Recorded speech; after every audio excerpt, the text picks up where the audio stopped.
Hello guys, welcome to வினுமன் வரைக்கும். இப்போ நம்ம வந்து பார்ட் 6 தான் கைஸ் பார்க்க போகிறோம். வேலையும் பேசாமல் சாப்டர்க்குள்ள போகலாம் கைஸ். இந்த மாதிரி சாப்டரோட ஸ்டார்டிங்கில் ஹீரோ வந்து ஃபஸ்ட் டைம் அந்த மொட்டையும் ஓடையெல்லாம் சேர்ந்து ஒரு டஞ்சன் வந்து ரைட் பண்ணியிருப்பார்ல கைஸ். அப்போ வந்து ஹீரோவுக்கு வந்து ஒரு ஏஜென்ட் ஆஃப் டார்க் வேர்ல்டு மூலமாக ஒரு லெஜெண்டரி ஸ்கில் வந்து கிஃப்டாக கிடச்சிருக்கும். ஹீரோ இருந்துட்டு இது என்ன கிஃப்ட் அப்படின்னு சொல்லி ஹீரோ வந்து சிரிச்சிட்டு இருப்பார். ஆனால் அதை வந்து என்ன ஸ்கில்னு அப்போ காமிச்சிருக்க மாட்டாங்க, இப்போ காட்டுவாங்க கைஸ். இந்த ஸ்கில் பேர் வந்து ஐஸ் ஆஃப் ஆனிபஸ் அப்படின்னு சொல்லி ஒரு ஸ்கில். அந்த ஸ்கில்லோட பவர் என்னென்னா, நம்ம டெட்டாகி இருக்கிற அந்த பர்சன் உடம்புலேருந்து அவங்களோட பாஸ்ட் மெமரிஸ் எல்லாம் நம்ம கேதர் பண்ணி நம்மளால் வந்து அதை பார்க்க முடியும். ஹீரோ வந்துட்டு இதை வந்து நான் இப்போயே வந்து இந்த ஸ்கில் வந்து கிடைக்குன்னு எதிர்பார்க்கல. நான் பாஸ்ட் லைஃப்பில் நான் இருந்ததை விட இப்போ வந்து ஸ்டார்டிங்லேயே வந்து எனக்கு மேக்ஸிமம் எல்லா யூஸ்ஃபுல்லான ஸ்கில்லெல்லாம் கிடைக்க ஆரம்பிச்சிட்ருக்கு. இது மூலமாக வந்து நான் இந்த கில்லில் யார் என்ன பண்ணால், யார் பேக் ஸ்டாப் பண்ணால், யார் வந்து இறந்தாங்க அப்படின்னு சொல்லி ஹீரோ இருந்துட்டு அந்த ஐஸ் ஆஃப் ஆனிபஸ் அப்படிங்கிற அந்த ஸ்கில்லை யூஸ் பண்ணி ஒரு டெட்டான ஒரு பர்சன்கிட்ட, அதாவது ஒரு பணத்துக்கிட்ட இருந்து அதோட மெமரிஸ் எல்லாம் வந்து அது வந்து ஹீரோ வந்து எடுக்க முடியும். இதாவது அந்த பர்சனோட எல்லா மெமரிஸுமே எடுக்க முடியாது, ஒரு குறிப்பிட்ட மெமரிஸ் மட்டும். ஏன்னா இந்த ஐஸ் ஆஃப் ஆனிபஸுங்க வந்து ஸ்டார்டிங்கில் அவ்வளோதான் இருக்கும், இது இன்னும் வந்து லெவலப் ஆகலை.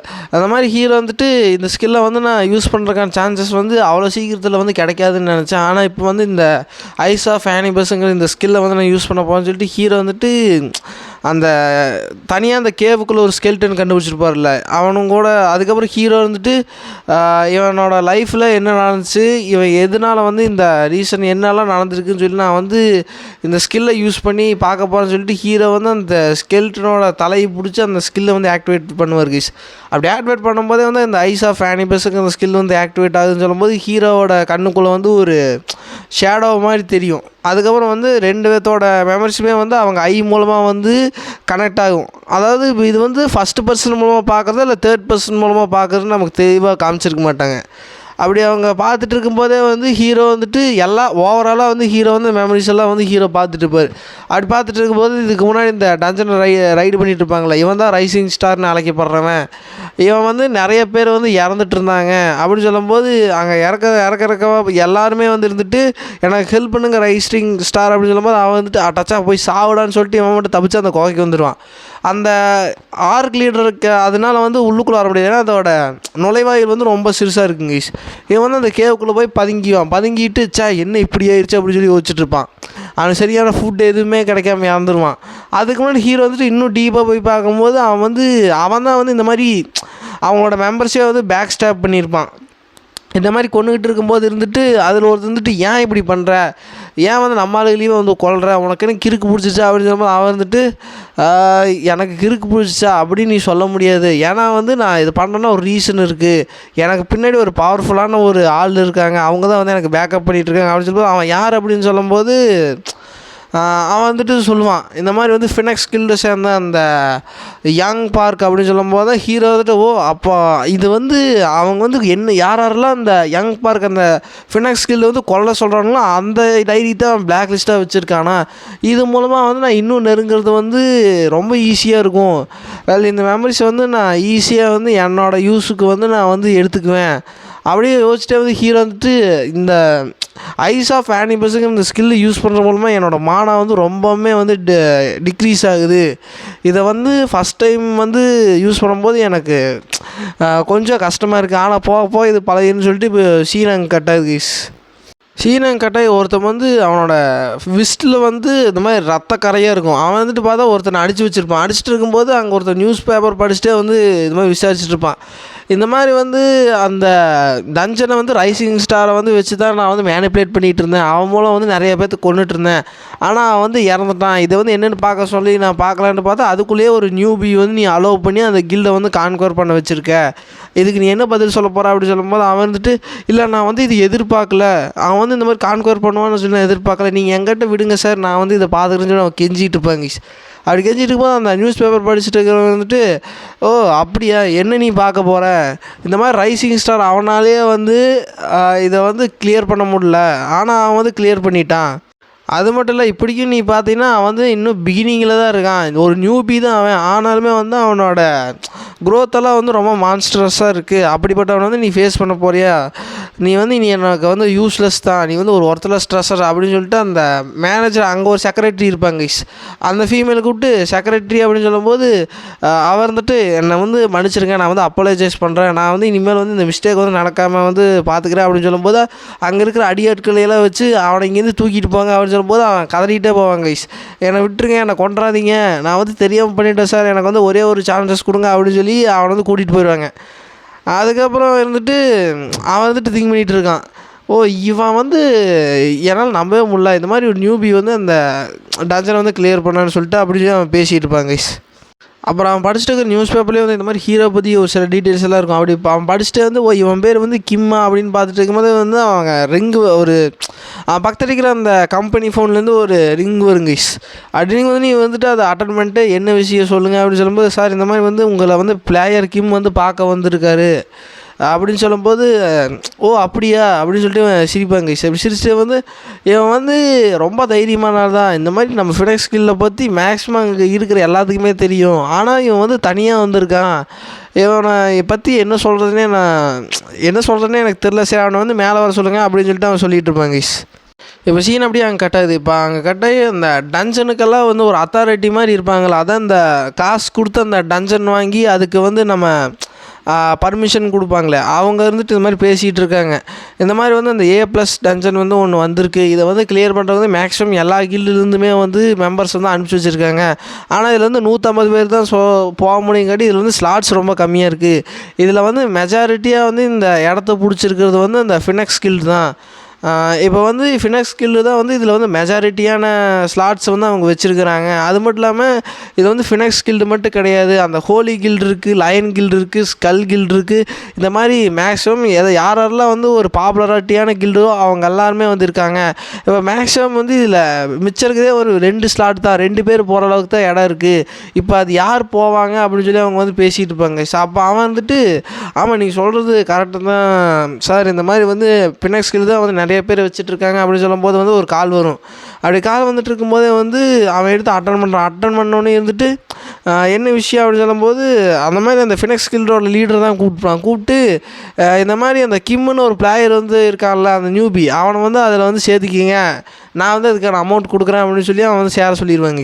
அப்படி சொன்னோன்னே வந்துட்டு சரி ஓகே அப்படின்னு சொல்லிட்டு அவன் கால் கட் பண்ணிடுவான். அப்படி கட் பண்ணோன்னே இந்த அசிஸ்டண்ட்டு என்னாச்சு சார் அப்படின்னு கேட்கும்போது, இந்த மாதிரி வந்து அந்த ஃபினெக்ஸ் கில்டோட மாஸ்டர் தான் வந்து எனக்கு கூப்பிட்ருந்தான், அவன் வந்து இந்த மாதிரி பிளேயர் கிம்மை வந்து அந்த இதில் வந்து சேர்த்த சொல்கிறான், அந்த டஞ்சன் ரைட்டில் அதுக்கான அமௌண்ட் வந்து அவன் கொடுக்குறேன்னு சொல்கிறான், அவனோட ஸ்லாட்ஸ்லேயே வந்து இதையும் வந்து சேர்த்த சொல்கிறான் அப்படின்னு சொல்லும்போது அவன் வந்துட்டு என்ன சார் சொல்கிறீங்க, இவன் வந்து ஒரு நியூபி தானே, இவனுக்கு ஏன் வந்து இந்த ஃபினெக்ஸ் கில்டு வந்து எவ்வளோ சப்போர்ட் பண்ணணும்னு சொல்லும்போது அதுக்கு அவன் இருந்துட்டு உண்மை தான், இந்த மாதிரி ஃபினெக்ஸ் கில்டு வந்து அவ்வளோ சீக்கிரத்தில் வந்து யாருக்கும் சப்போர்ட் பண்ணாது, அப்படி வந்து அவங்க சப்போர்ட் பண்ணாங்கன்னா அவங்க வந்து ஈஸியாக வந்து மேனிபுலேட் பண்ணுற ஒருத்தர் தான் சப்போர்ட் பண்ணுவாங்க, இந்த மாதிரி ஒருத்தனையெல்லாம் வந்து யூஸ் அண்ட் த்ரோங்கிற மாதிரி ஒரு மெத்தட் தான் அவங்க யூஸ் பண்ணுவாங்க, யூஸ் பண்ண அளவுக்கு யூஸ் பண்ணிவிட்டு அதுக்கப்புறம் அவன் வந்து டிஷ்யூ பேப்பர் மாதிரி தூக்கி போட்டுருவாங்க. அதுக்கு வந்து இந்த பிளேயர் கிம் வந்து ஒரு சிறந்த எடுத்துக்காட்டாக விளங்க போகிறான் அப்படின்னு சொல்லி அவன் சொல்லிட்டு இருப்பாங்க.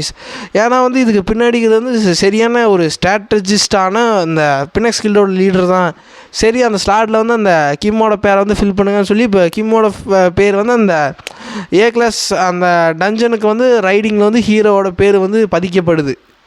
இப்போ சீனாங்க கட்டையை அவங்க 2 பேர் என்ன பேசிக்கிட்டாங்க, அந்த ஃபினெக்ஸ் கில்டோட லீடரும் ஹீரோ என்ன பேசிக்கிறாங்கன்னு காட்டிகிட்டு இருக்கிறாங்க. அதுக்கு அந்த கில் இருந்துட்டு ஓ இந்த புக்கு என்னன்னு உங்களுக்கு தெரியுதா அப்படின்னு சொல்லும்போது ஹீரோ வந்துட்டு எனக்கு நல்லாவே தெரியும், இது வந்து நீங்கள் வந்து அந்த ரைசிங் ஸ்டார் கிட்ட வந்து கொடுத்து உங்களோட ஆட்களை வச்சு அவங்கள எல்லாத்தையும் போட சொன்ன ஒரு பிளாக் லிஸ்ட் தானே இது அப்படின்னு சொல்லும்போது அதுக்கு அவன் வந்துட்டு அது கரெக்டாக கண்டுபிடிச்சிட்டிங்க கிம், ஆனால் இது மூலமாக வந்து நீங்கள் என்ன பண்ணுறதா உத்தேசம், இந்த மாதிரி இந்த வச்சு எங்களை வந்து பிளாக்மெயில் பண்ணுறான் அப்படின்னு நீங்கள் நினச்சிட்டு இருந்தீங்கன்னா அது வந்து நடக்காது அப்படின்னு சொல்லிட்டு அவன் வந்து முறைச்சிட்டு இருப்பாங்க. அதுக்கப்புறம் ஹீரோ வந்துட்டு இல்லை சார் நான் வந்து உங்களை வந்து பிளாக்மெயில் பண்ண வரல, நான் வந்து உங்களுக்கு வந்து ஒரு ஹெல்ப் தான் வந்து கேட்டு வந்திருக்கேன், உங்கள்கிட்ட வந்து அத்தாரிட்டி இருக்குல்ல அதை யூஸ் பண்ணி எனக்கு வந்து அந்த 150 பேர் போகிற அந்த A+ டஞ்சனோட ரைடில் வந்து எனக்கும் ஒரு ஸ்லாட் வேணும் அப்படின்னு சொல்லி ஹீரோ கேட்டுட்ருப்பாங்க. அப்படி கேட்டுட்டு இருக்கும்போது அவன் வந்துட்டு கேட்க போக்கன்னு சிரிச்சுட்டு இருப்பான். ஏன்னா அது வந்து A+ டஞ்சன், இது வரைக்கும் ஹீரோ வந்து ஃபேஸ் பண்ணதே ஒரு சிடிஇ அப்படி தான் ஃபேஸ் பண்ணிப்போம். இது ஏற்கனவே வந்து டாப் கிரேடுக்கு கீழே இருக்கிற ஒரு கிரேடு. அதுக்கு வந்துட்டு இந்த பொடி எனக்கு எவ்வளோ தைரியம் பார்த்தீங்களா. இந்த மாதிரி வந்துட்டு ஒரு அன்யூஸ்ஃபுல் அப்நார்மலான ஒரு டீலை வந்து எங்கிட்ட போடுறான். அது மூலமாக அது என்ன டச்சுன்னு உனக்கு தெரியுமா கீமா அப்படின்னு சொல்லும்போது ஹீரோன்ட்டு எனக்கு நல்லாவே தெரியும். அது வந்து ரொம்ப ரொம்ப ஒரு நைட்மேரான ஒரு டஞ்சன் கேட்டு அப்படின்னு சொல்லும்போது சரி எனக்கு வந்து உன்னை ரொம்ப பிடிச்சிருக்குது, உன்னோட ஆட்டிடியூடும் எனக்கு பிடிச்சிருக்கு, சரி நான் வந்து உன்னை வந்து அதில் வந்து கலந்துக்க விட்றேன், ஆனால் ஒரு கண்டிஷன் அப்படின்னு சொல்லியிருப்பாங்க. ஆனால் அது என்ன கண்டிஷன் இப்போ அவங்க நம்ம காட்டியிருக்க மாட்டாங்க. இப்போ சீனாங்க கட்டாது அந்த மாதிரி எல்லா கில் மெம்பர்ஸையும் வந்து கூப்பிட்டு இந்த மாதிரி மீட்டிங் போட்டு அந்த டஞ்சனை பற்றி எக்ஸ்பிளைன் பண்ணிகிட்டு இருப்பாங்க.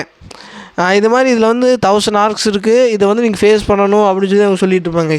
அப்படி சொல்லிட்டு இருக்கும்போது ஹீரோ வந்து மனசுக்குள்ளே நினைக்கிறாரு, என்னோடய பாஸ்ட் லைஃப்பில் வந்து இதோட பாப்புலாரிட்டியும் இதோட போலையும் வந்து ரிவார்டு எல்லாத்தையுமே தட்டிட்டு போனது வந்து அந்த ஹோலி நைட்டு தான். இந்த மாதிரி இந்த மேக்ஸிமம் கில்டில் இருக்கிற எல்லா எலைட் மெம்பர்ஸ் தான் வந்து கேதர் ஆகிட்டு இருந்தாங்க. ஆனால் வந்து இதில் பாதி பேர் செத்து போயிட்டாங்க. ஒரு 70 பேர் என்னமோ தான் ஒரு அப்ராக்சிமேட்டாக வந்து என்னோடய மெமரிஸில் வந்து திரும்பி வந்த மாதிரி எனக்கு ஞாபகம் இருக்குது. மேக்ஸிமம் வந்து எல்லாருமே வந்து அந்த 1000 ஆர்க்ஸ் கையால் வந்து பாதி பேர் வந்து இறந்துருக்க வாய்ப்பு இல்லை. இதை வந்து யாரோ பிளேயர்ஸ்குள்ளேயே வந்து பேக் ஸ்டாப் பண்ணிவிட்டு பிட்ரேயல் மூலமாக வந்து கொலை செய்யப்பட்டிருக்கணும். அது மட்டும் இல்லாமல் இதுக்கு கிடைக்கிற அந்த ரிவார்டு வந்து ஒரு வேல்யூபிளான ஒரு ரேர் ஐட்டம். இதை வந்து அந்த ஹோலி நைட் கில்டு வந்து அதிகமான கான்ட்ரிபியூஷன் வந்து மேக் பண்ணங்காட்டி அவங்களுக்கு போயிடுச்சு. ஒரு வேளை இவன் வந்து இந்த டைம்லேயே வந்து அவன் வந்து கரெக்டாக இருக்கலாம் அப்படின்னு சொல்லி அந்த ஹோலி நைட்டை பற்றி ஹீரோ வந்து திங்க் பண்ணிகிட்டு இருப்பார் கைஸ். இதுலேருந்தே வந்து அவன் கரப்ஷனை வந்து ஸ்டார்ட் பண்ணியிருப்பான் அப்படின்னு சொல்லி ஹீரோ திங்க் பண்ணிகிட்டு இருப்பார். அப்படி திங்க் பண்ணிகிட்டு இருக்கும்போதே இப்போது சீனங்க கட்டாது கைஸ். இப்போ சீனங்க கட்ட எல்லாருமே அந்த டஞ்சன் கேட்டுக்கு முன்னாடி வந்து அசம்பிள் ஆகிட்டு இருக்காங்க. அப்போ ஒருத்தராக காட்டுவாங்க இந்த மாதிரி அந்த ஹோலி நைட் கில்டு, அப்புறம் ஃபினெக்ஸ் கில்டு, லைன் கில்டு, ஸ்கல் கில்டுன்னு எக்கச்சக்க கில்டு எல்லாத்துலேயும் அந்த குரூப் ஆஃப் மெம்பர்ஸ் இருப்பாங்க. ஆனால் ஹீரோ மட்டும் தனியாக இருப்பார். ஏன்னா அவர் வந்து ஒரு ரெக்கமெண்டேஷனில் தான் வந்துருப்பே தவிர்த்து அவர் வந்து ஃபினெக்ஸ் கில்டுக்கு கீழே வந்து இருக்க மாட்டார். அப்படி வந்துட்டு இருக்கும்போதே வந்துட்டு இன்றைக்கி வந்து சரியான வேட்டை தான் அப்படின்னு சொல்லிட்டு அவங்க போயிட்டு இருப்பாங்க. அப்படி போயிட்டு இருக்கும்போதே வந்து இருந்துட்டு எல்லாருமே அந்த கேட்டுக்குள்ளே போய் அசம்பிள் ஆகிட்டு இருப்பாங்க. அப்படி அசம்பிள் ஆகிட்டு இருக்கும்போது அவன் வந்துட்டு நிறைய கில்ட்ஸ் இருக்கும்ல, அதனால அந்த ஹோலி நைட் கில்டு இருந்துட்டு எல்லாருமே நம்ம குரூப் சேர்ந்தவங்க எல்லாருமே வந்து கேதர் ஆகுங்க அப்படின்னு சொல்லி இப்போ எல்லாருமே ஒரு இடத்துல கேதர் ஆகிட்டு இருப்பாங்க. சுற்றி இருக்கிறவங்களாம் இருந்துட்டு இவங்க டாப் கில்டாகிறதுக்கு வந்து இதுவும் ஒரு காரணம் தான் போல். அவங்க வந்து ஈஸியாக வந்து லீடர்ஷிப்பெல்லாம் வந்து நடத்திட்டு போயிட்டுருக்காங்க. அவங்களோட இதில் சரியான ஒரு யூனிட்டியாக இருக்காங்கப்பா அப்படின்னு சொல்லிட்டு இருக்கும்போது அவன் வந்துட்டு என்னவாக இருந்தேன் என்ன அப்படின்னு சொல்லும்போதே ஒரு சத்தம் கேட்டோடனையும் திரும்பி பார்த்தா அங்கே ஒரு ஆர்க் நின்றுட்டுருக்கோம். அப்படி ஆர்க் நின்றுட்டுருக்குன்னு சுற்றி இருந்துட்டு இது ஆர்க் வந்துருச்சா, இது வந்து ஃபஸ்ட்டு நாங்கள் எங்களை ஹோலி கில்டோட வேட்டையே இந்த ஆர்க்கு தான் அப்படின்னு சொல்லிட்டு ஒரு டேங்க் மாதிரி ஒருத்தர் இருப்பான். அவன் போய் இந்த மாதிரி அட்டாக் பண்ண ஆரம்பிப்பாங்க. அவன் அட்டாக் பண்ண போகும்போது அந்த ஆர்க்கு வந்து அவனை அட்டாக் பண்ண வரும். அவன் என்ன தான் வந்து ஃபோர்ஸாவது அதை அட்டாக் பண்ணாலும் இவன் வந்து அந்த ஷீல்டை வச்சு தடுத்துட்டு நின்றுட்டுருப்பான். அப்போ பின்னாடி வந்து ஒருத்தி இருப்பாள். அந்த ஃபீமெண்ட்டு ஒரு மேஜிக் வந்து கேஸ்ட் பண்ணுவாங்க. அந்த கேஸ்டிங்கில் வந்து ஒரு பூமிக்குள் வந்து நிறைய வேர்கள் வந்து அதை ஆர்க்கை வந்து சுற்றி பிடிச்சிட்ருக்கோம். இப்படியே வந்து பண்ணியே வந்து அந்த ஆர்க்ஸை வந்து போட்டு தள்ளுறாங்க. அப்படி போட்டு தள்ளதுக்கப்புறம் எல்லோரும் இருந்துட்டு இதுதான் வந்து ஃபஸ்ட்டு வந்து அந்த ஹோலி நைட் கில்டு தான் வந்து அந்த ஆர்க்கை வந்து போட்டு தள்ளும். அப்படி போட்டு தள்ளிட்டு இருக்கும்போது வந்து திடீர்னு ஒரு நடுக்க ஆரம்பிக்கும். எல்லாருட்டு என்னடா இது எர்த்குவேக்கா அப்படின்னு சொல்லிட்டு திரும்பி பார்க்கும்போது அங்கே ஒரு ஹண்ட்ரட்ஸ் ஆஃப் ஆர்க்ஸ் வந்துடும். அப்படி ஆர்க்ஸ் வரும்போது இப்போ எல்லா கில்டுமே சேர்ந்து இப்படி வார்ஸையாக சண்டை கட்டிகிட்டு இருப்பாங்க. அந்த ஆர்க்ஸும் இந்த கில்டு மெம்பர்ஸும் எல்லா கில்டுமே. ஹீரோ வந்துட்டு ஒரு மரத்து மேலே நின்றுட்டு இது ஆரம்பிச்சிருச்சா, எப்படியா இருந்தாலும் எல்லா கில்டுமே வந்து சண்டை கட்டிகிட்டு இருப்பாங்க. ஆனால் என்ன மாதிரி ஒரு எக்ஸ்ட்ரா மெம்பர் வந்து யாரும் கண்டுக்க மாட்டாங்க. இந்த தடவை வந்து அந்த ஹோலி நைட்டுக்கு கிடச்ச அந்த கிஃப்ட்டை வந்து நான் வந்து தட்டி பறிக்க போகிறேன், அது எனக்கு மட்டும்தான் சொந்தமாக போகுது, உனக்கு எதுவுமே இல்லாமல் பண்ணுற மாதிரி ஹோலி நைட் அப்படின்னு சொல்லிட்டு இருப்பாங்க ஹீரோ. அதுக்கு இதோடய வந்து இந்த பார்ட் முடியுது. இப்போ வந்து அந்த டஞ்சனில் வந்து இந்த தௌசண்ட்ஸ் ஆஃப் ஆர்க்ஸ் தான் இருக்குன்னா தௌசண்ட்ஸ் ஆஃப் ஆர்க்ஸ் மட்டுமே தான் இருக்குன்ட்டு அர்த்தம் கிடையாது கைஸ். அது வந்து அக்யூரேட் கிடையாது அந்த இன்ஃபர்மேஷன். இப்போ ஹீரோ வந்து இந்த காப்ளின்ஸ் ஃபைட் பண்ணுறது, இந்த ஆர்க்ஸ் ஃபைட் பண்ணுறதுலாம் எக்ஸ்ட்ராவாக ஒரு ஹிடன் க்ரீச்சர் இருக்கும். அதே மாதிரி ஹிடன் க்ரீச்சர் வந்து எல்லா டஞ்சன்லையுமே இருக்கும். இந்த மாதிரி அவங்க கிடைக்கிற இந்த டஞ்சனை பற்றி கிடைக்கிற இன்ஃபர்மேஷன் எதுவுமே அக்யூரேட் கிடையாது கைஸ். இதையும் நீங்கள் புரிஞ்சுங்க. வெல் கைஸ், இதோட பாட்டு முடியுது. இதில் வந்து எக்ஸ்பிளைன் பண்ணுறதுக்கு வந்து இந்த மான்வாலே வந்து டக்குன்னு ஒரு 8 ஒரு 10 நிமிஷம் ஒரு 5 நிமிஷம் அதுக்குள்ளேயே முடிச்சிட மாதிரி தான் கைஸ் இருக்கும். வெல் கைஸ், நான் நெக்ஸ்ட் பார்ட்டில் மீட் பண்ணலாம். அது வரைக்கும் bye guys. Like and channel subscribe பண்ணுங்கள், மறக்காமல் கமெண்ட் பண்ணுங்கள். Bye guys.